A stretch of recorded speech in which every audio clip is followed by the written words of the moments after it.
itu belum ditutup Pak. Tanya aja dari audiensi, dari bapak-bapak warga di sini. Belum ditutup Bapak. Sudah. Artinya apa yang kita sampaikan monggo dari Pak Ketua pemimpin audiensi ini, yang kita sampaikan ini real. Nah, mau disikapi seperti apa sah-sah mawon gitu loh.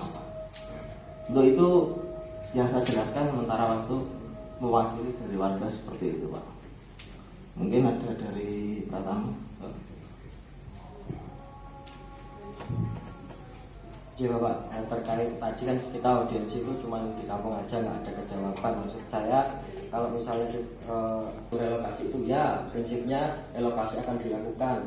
Itu merupakan tanah dari pemerintah daerah. Itu dari audiensi pertama kita juga sudah menjadi isi dari audiensi pertama itu. Dan kemudian yang belum kita jelas yaitu terkait isu settlement-nya relokasinya seperti apa Bapak. Jadi warga kios renteng ini juga perlu tahu warga kios renteng mau ditempatkan di mana, terus bangunan yang kita tinggali saat ini itu mau dipakai untuk apa, terus habis itu manfaatnya apa, keuntungannya itu untuk siapa yang diuntungkan, itu kan kita nggak tahu Bapak. Jadi dengan adanya pasar terpadu ini untuk menguntungkan jenengan semua Bapak gitu. Seperti kan kita nggak tahu yang diuntungkan itu siapa.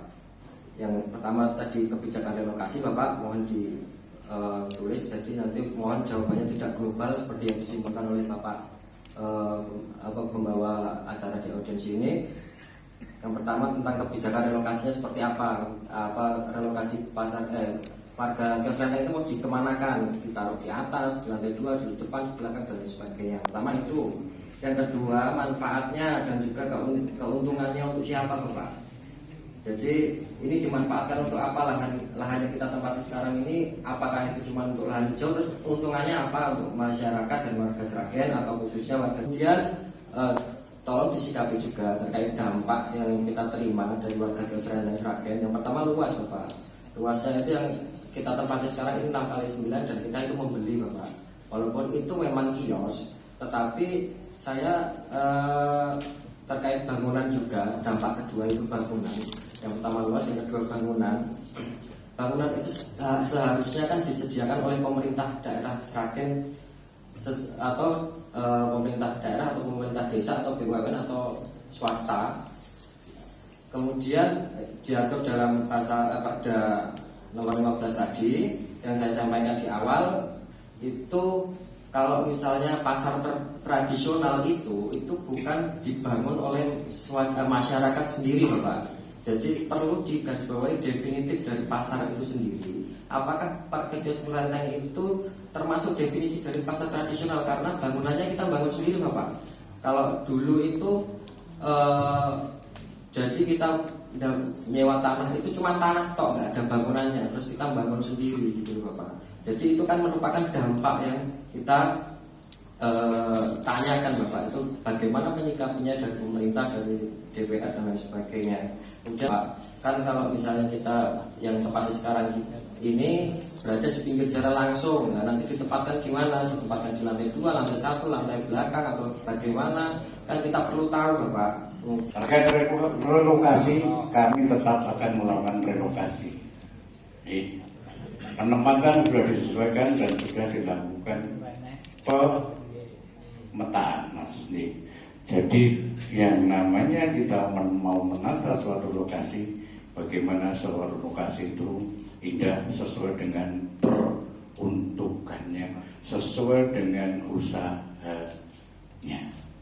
Jadi, satu itu, kami tidak akan membangun pasar itu lantai 10, hanya satu lantai dasar. Jadi terkait equity, asas equity by the law, kami juga tetap mengedepankan asas equity by the law.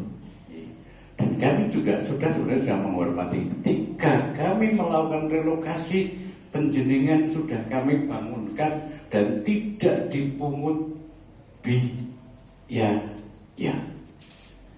Nah, perkara tempat yang penjenengan katakan kemarin katanya 6x9, saya sudah ngecek sebenarnya pada waktu itu kurang lebih 4 kali 6 lokasi yang akan kami gantikan pada mereka yang memiliki lokasi di kios batuan menjadi 3 kali 6 karena kami harus menyesuaikan dan menampung seluruh pedagang yang ada di lingkungan Batuan, Pasar Langor, dan Pasar Joko Tingkir. Jadi kami nggak mungkin penjenengan kemarin punya kios yang sebesar 4 kali 6 itu akan kami tempatkan di kios 1 kali 1.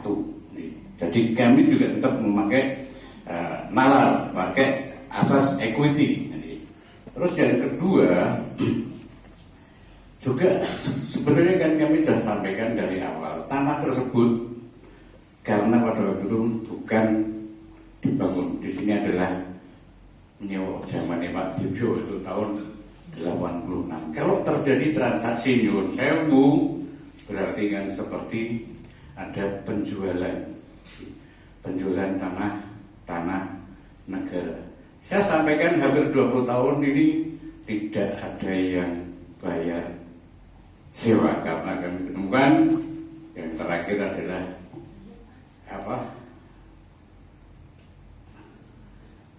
ada yang tahun 2007, ada yang tahun 2002, dan semua sudah menyampaikan mentaati segala peraturan perundangan yang berlaku, selalu membayar tepat waktu dan sesuai ketentuan, menjaga kelestarian keutuhan yang ada serta tidak mengunggah bentuk bangunan maupun luas bangunan tanpa izin pemerintah kelurahan Karangtengah, tidak akan mengalihkan penggunaan kios tersebut kepada pihak lain dengan dalih apapun kecuali ada persetujuan dari pemerintah kelurahan Karangtengah.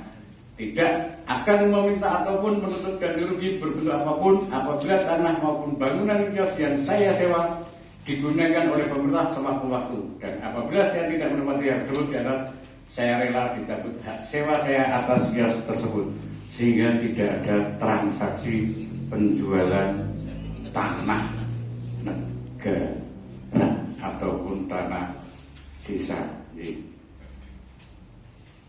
Dan saya kira penjelasan saya sudah cukup, gitu. Dan manfaatnya pasti untuk manfaat masyarakat.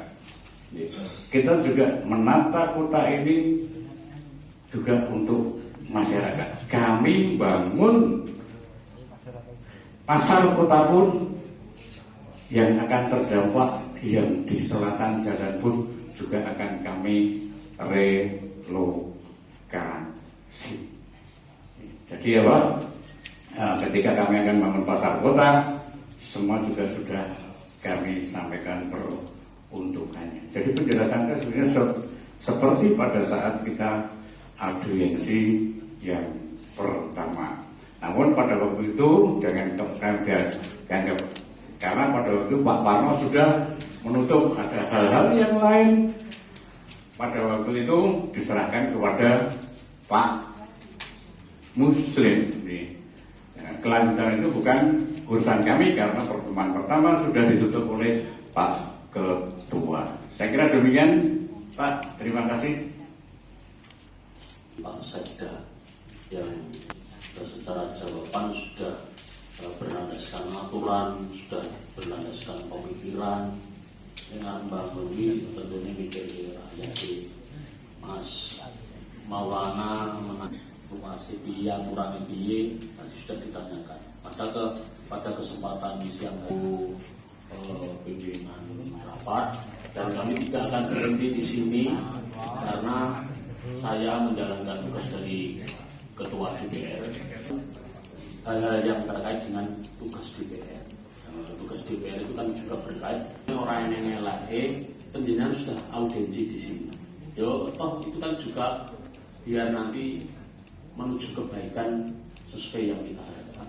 Maka sekali lagi tadi sudah saya batasi karena penyampai 1, 2, 3, 4, 5 bahkan Mas Maulana juga menyampaikan jawabannya koyo opo dari Pemda yang kebetulan bisa rawuh hari ini adalah Pak Sekda.